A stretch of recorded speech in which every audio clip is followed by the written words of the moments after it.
I'm in Lincoln, which is the eastern side of Great Britain, actually of England, and I'm at a place called Frieston Shore. But before we travel down the coast, let's go and nip to a Second World War museum called We'll Meet Again. The We'll Meet Again Museum is about World War II home front and based at the Frieston Shore near Boston in Lincolnshire. It's a result of much hard work and personal cost by Paul and Linda Britchford, who set up the charity in order to educate and keep alive the history and personal sacrifices of our ancestors during both World Wars. They offer a unique and critically acclaimed teaching experience to children in a safe and secure environment as well. The museum is located adjacent to a series of World War II coastal defences, which forms part of the education and historical experience. The museum has a vast display of World War I and World War II artefacts that you can look over and try to imagine what it must have been like all those years ago. If you fancy flying around in a World War II aeroplane, then for an additional cost you can have a go at a virtual reality flight. There's also a tea room which is set up as though you're back in the 40s, which has a wide selection of food to purchase. The museum also sells memorabilia. It's also been endorsed by the one and only Dame Vera Lynn, who the museum has been named after a famous World War II song. I'll put up a link in the description about the museum, and if you're in the area, then why not pay them a visit? What a fantastic little museum this is. 5 at getting 2021 prices. From Frieston Shore, we stopped and had a look around King's Lynn, and then on towards the lovely seaside town of Hunstanton. We've just come along the coast from King's Lynn to Hunstanton, little seaside resort. Just paid £4 for 3 hours.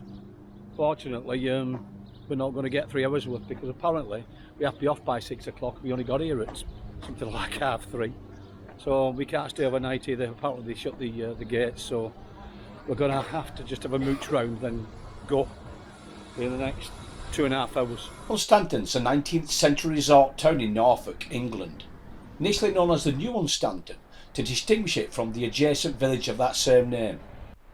It faces west across the Wash, making it one of the few places on the east coast of Great Britain where the sun sets over the sea.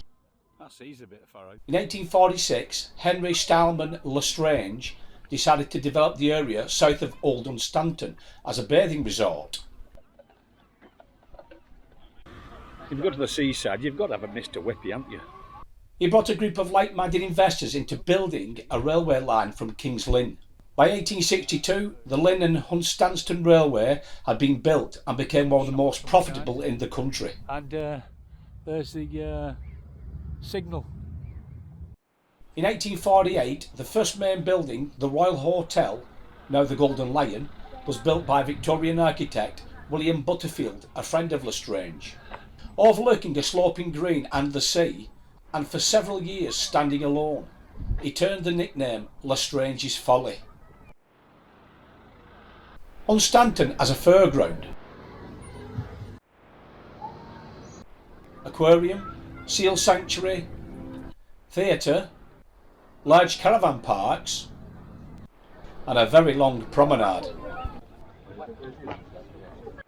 The centrepiece remains the large sloping green from one end of the high street to the promenade, which appears to be very popular with bikers.